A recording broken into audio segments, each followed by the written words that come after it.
টলিউডের superstar দেবের ক্যারিয়ারের 20 বছরের মহা উৎসব হয়ে গেল একেবারে জমকালো আয়োজনে।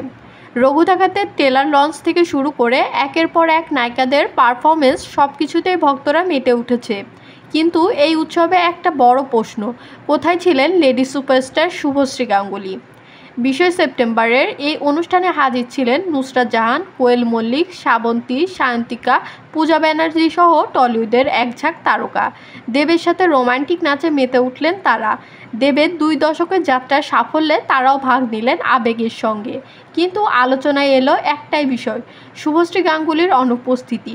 গত আগস্টে দেব শুভশ্রীকে একসাথে দেখা গেলেও দেবের জীবনে এত বড় দিনে শুভশ্রী ছিলেন না।